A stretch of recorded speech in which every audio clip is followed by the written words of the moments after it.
नमस्कार साधकों, स्वामी जी के चरणों में शत शत प्रणाम। हम श्री विद्या क्षेत्र में जो वैदिक मैथमेटिक्स साइंस एंड टेक्नोलॉजी जागृत है उसको जानने का प्रयास कर रहे हैं।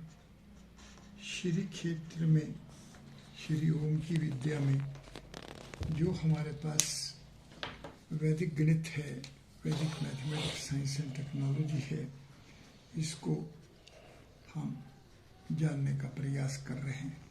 आज इस छठे लेसन में, प्रारंभिक छठे लेसन में, एक तो हम एक शब्द या एक से अधिक शब्द लिया करेंगे ताकि उसके बारे में जानने से हमें आसानी हो जाए कि कैसे इसके अंदर वैदिक मैथमेटिक्स और टेक्नोलॉजी के गुण सन्निहित हैं। अब पवित्र शब्द जो है ये 6, ये 9, ये 6 और ये अनुस्वार 9, ये पवित्रम जो है ये हमारे को 30 अंक वाला है। तो चतुष्पीठ जो है वो पवित्रम स्थिति में है। ये स्थापत्य का पवित्रम स्वरूप है, इसलिए इस पवित्र शब्द को और इसी तरह वो सभी शब्द जिनका दिव्य अंक 30 है वो जानकर हमें बहुत प्रसन्नता होगी और हम चतुष्पीठ के बारे में ज़्यादा जानेंगे। जैसे कि अब राम शब्द है, ये 15 दिव्य अंक हैं और जब हम राम राम कहते हैं तो हम अपने आप को पवित्र कर रहे होते हैं, हम अपने आप को चतुष्पीठ पर स्थापित कर रहे होते हैं। इसी तरह से जो सालग्राम है, ये सालग्राम की जो महत्ता है ये इसके 30 अंक के कारण है, ये पवित्र स्वरूप के कारण से है। जो हमारे पास हाइपर क्यूब है, इस हाइपर क्यूब की जो पवित्र अवस्था है, जो योग वाली अवस्था है, वो इसके 30 स्ट्रक्चरल कंपोनेंट्स हैं, 8 का कॉर्नर पॉइंट्स हैं, 12 एजेस हैं, 6 हमारे पास सरफेसेस हैं, 1 हमारे पास वॉल्यूम है और 3 हमारे पास एक्सिस है। इस तरह से ये वैदिक गणित, वैदिक विज्ञान, वैदिक तकनीकी, ये सब के सब एक साथ श्री विद्या में जागृत हो रहे हैं। दूसरी चीज़ मतलब इन दिव्य अंकों की व्यवस्था और इन दिव्य अंकों की व्यवस्था से जो हम ट्रांसेंडेंटल कोड वैल्यूज डिक्शनरी बना रहे हैं उसको हम एक बहुत ही उपयोगी यंत्र तैयार कर लेंगे। दूसरी बात जानने की है कि हमें स्थापत्य पे ध्यान देना है और स्थापत्य में ध्यान देने पर हमें चतुष्पीठ में जाना है और चतुष्पीठ में जाने का तात्पर्य हाइपर क्यूब 4 या ब्रह्मा जी की सृष्टि का ध्यान करना है। इसलिए ये जो हाइपर क्यूब 4 है जो कि सॉलिड बाउंड्री के अंदर है, जो 8 कंपोनेंट्स के अंदर है, इस व्यवस्था को जानना है। हाइपर क्यूब 4 में 2 स्पेस, 3 स्पेस, 4 स्पेस और 5 स्पेस जिसका ट्रांसेंडेंटल ओरिजिन है, इसको जानना है। और इससे आगे जो हम चतुष्पीठ की इस अवस्था में पहुंच जाते हैं कि ये पूर्व में 21, पश्चिम में 22 और उत्तर में 16, दक्षिण में 24, ईशान कोण में 33, आग्नेय कोण में 30, वायव्य कोण में 34 और नृत्य कोण में 42। आइए जरा ध्यान से देखें, क्या ये सभी की सभी एकाधिकेन पूर्वेन के उदाहरण हैं? क्या एकाधिकेन सूत्र यहाँ पर अकेला यही सूत्र ही हमें ये सब बता देता है? तो देखिए, पहला 21 से 22 जाना, जो कि 21 जमा 1 है, ये तो अपने आप में ही स्पष्ट है।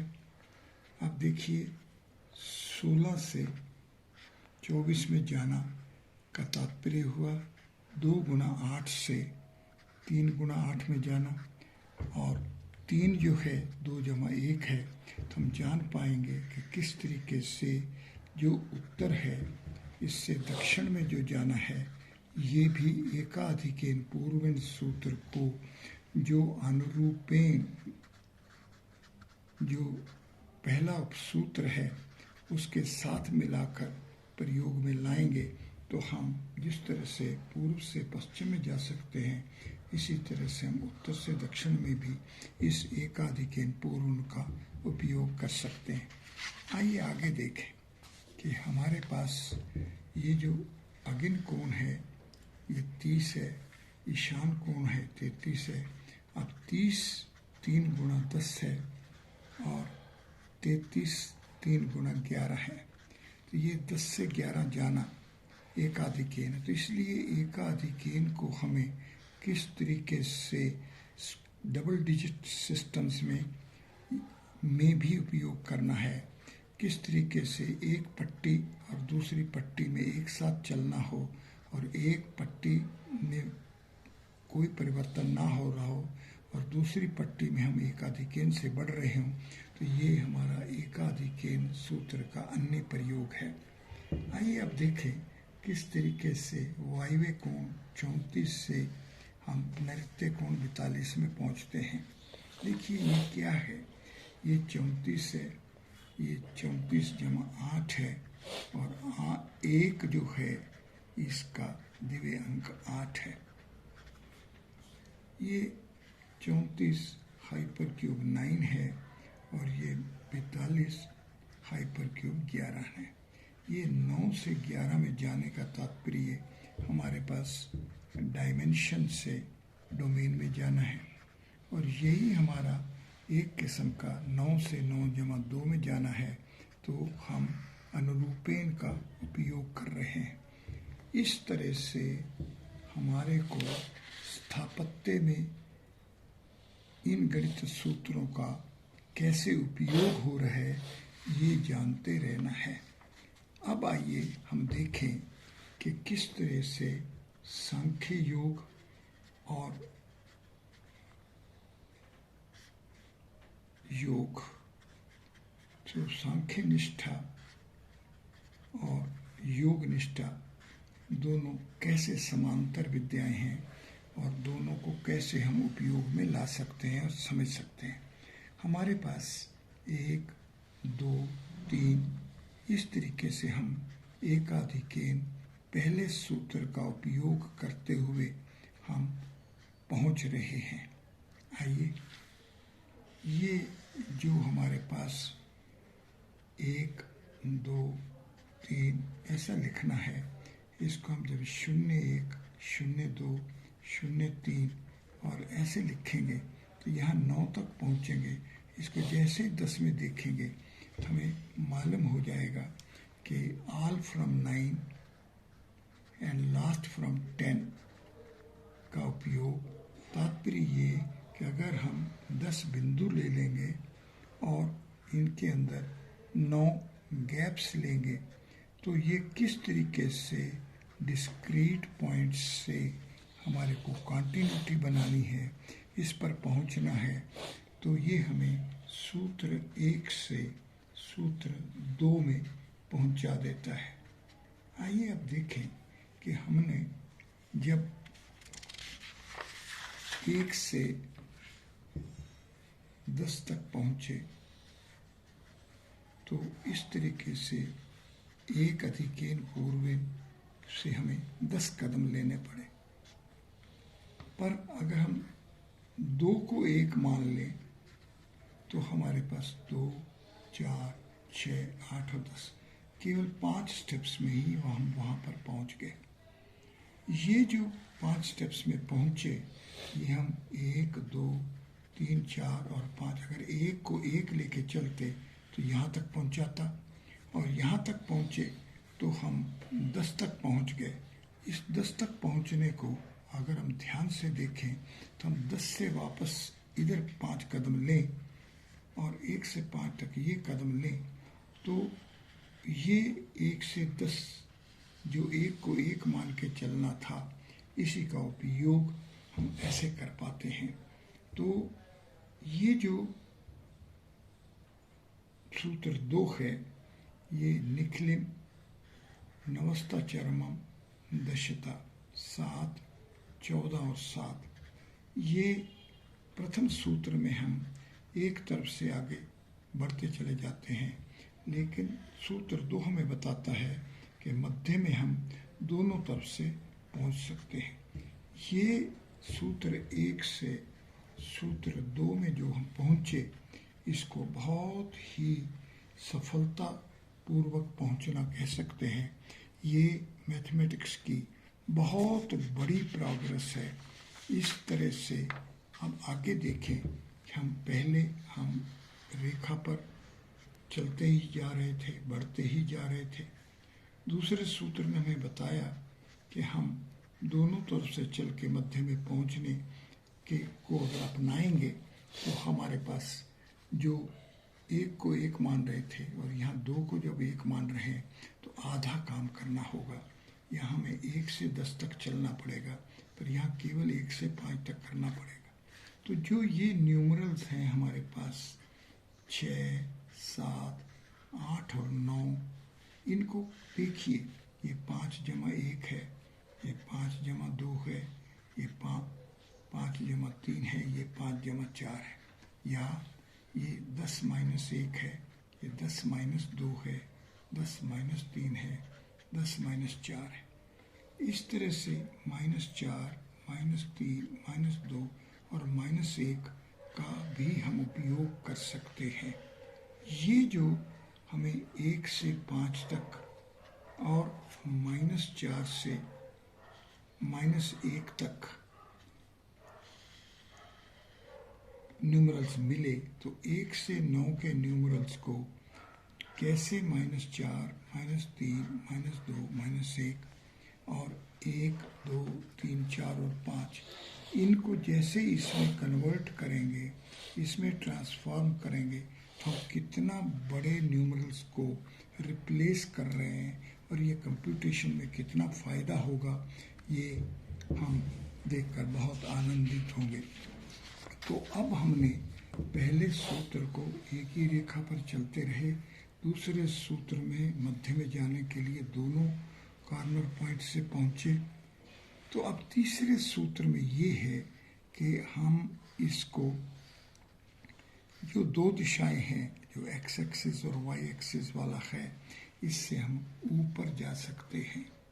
ये जो आधार बना और इस आधार से जो ऊपर पहुँचे, ये 3rd एक्सिस को हमने क्रिएट किया, ये तीसरा सूत्र है।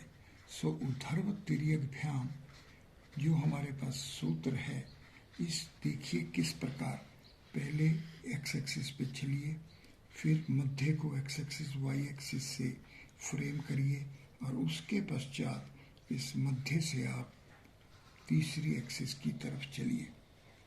अब चौथे सूत्र में हमारे को ये जो हमने मध्य से एक ऊर्ध्व तिर्यकभ्याम में गए थे, इसका प्रावर्त्य करिए, इसका ट्रांसपोज करिए, इसको दूसरी दिशा में ले जाइए।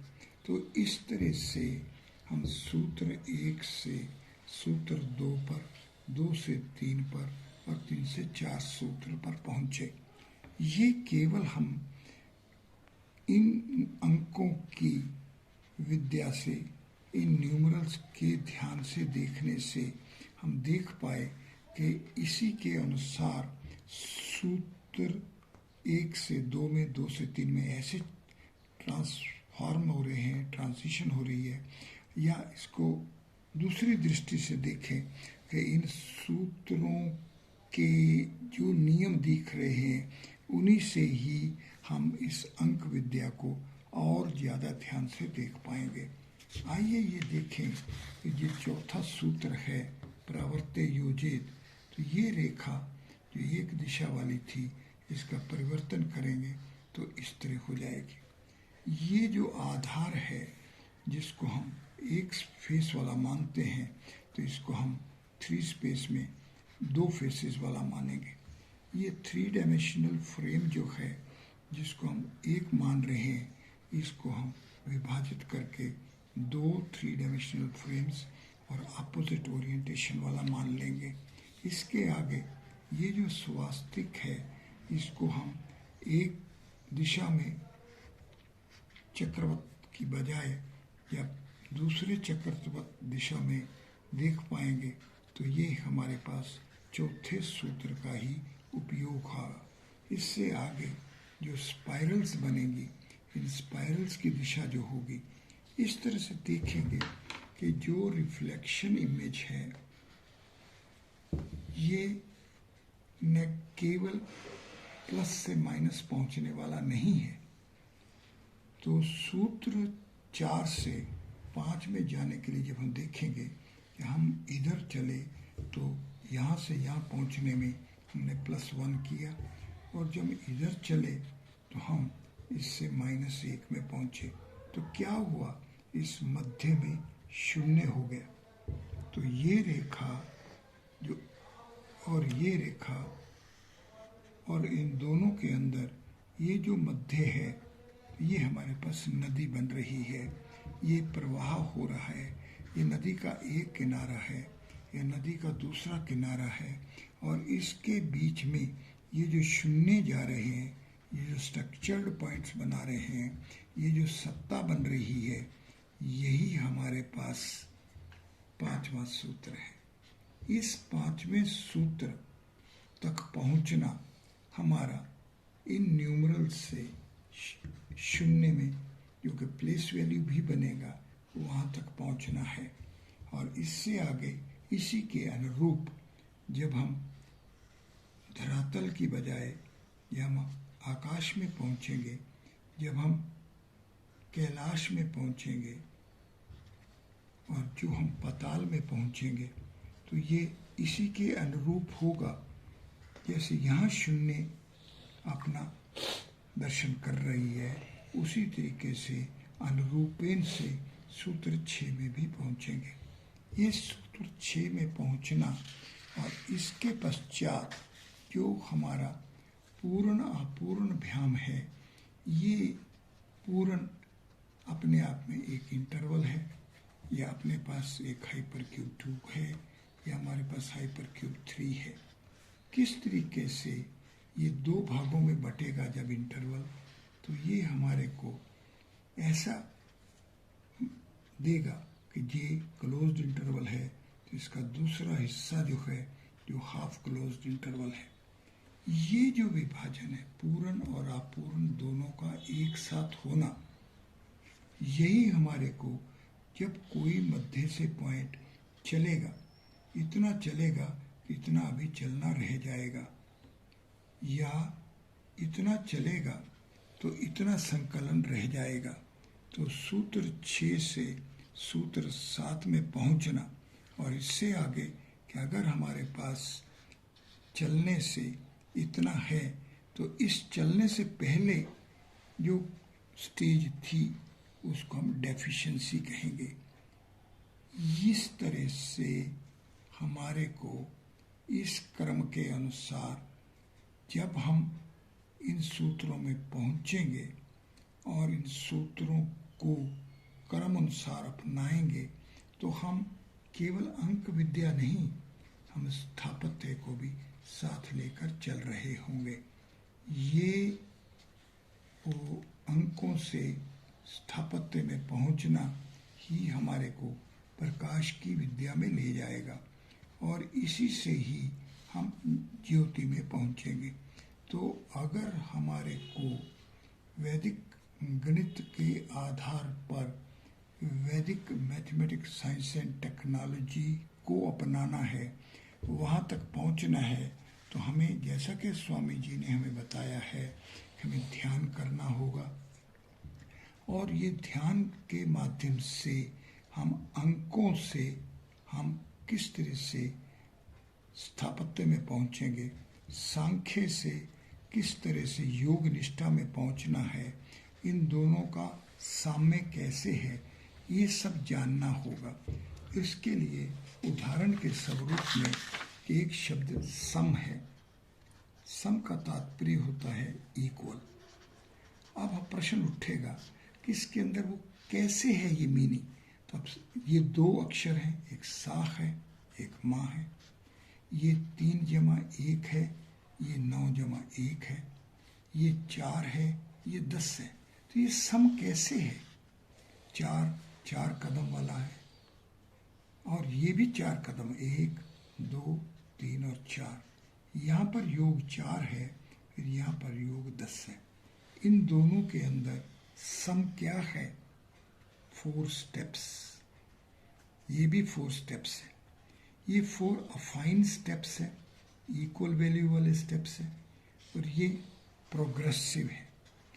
जब हम अफाइन और प्रोग्रेसिव स्टेप्स को इकट्ठा लेंगे तो 4 जमा 10 14 होगा, जो कि हाइपर क्यूब 4 है, जो कि हमें ब्रह्मा जी की सृष्टि में पहुंचा रहा है।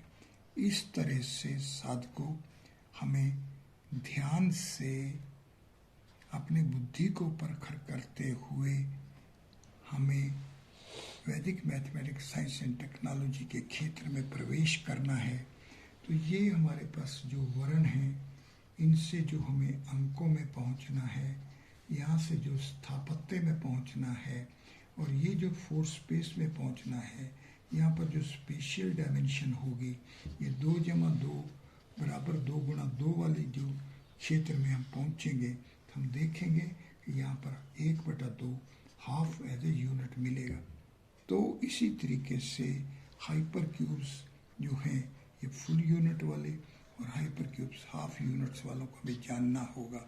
हम आगे स्थापत्य के मौलिक फॉर्मुलेशंस पर चलेंगे, और आज ये प्रारंभिक आखिरी लेसन मानकर हम वैदिक मैथमेटिक्स साइंस एंड टेक्नोलॉजी के क्षेत्र में पहुंचकर वैदिक मैथमेटिक्स साइंस एंड टेक्नोलॉजी को जानना प्रारंभ करेंगे, और हम इसके जो मौलिक गुण हैं पहले उनको जानेंगे, उसके पश्चात इनका विस्तार और प्रयोग के बारे में जानेंगे।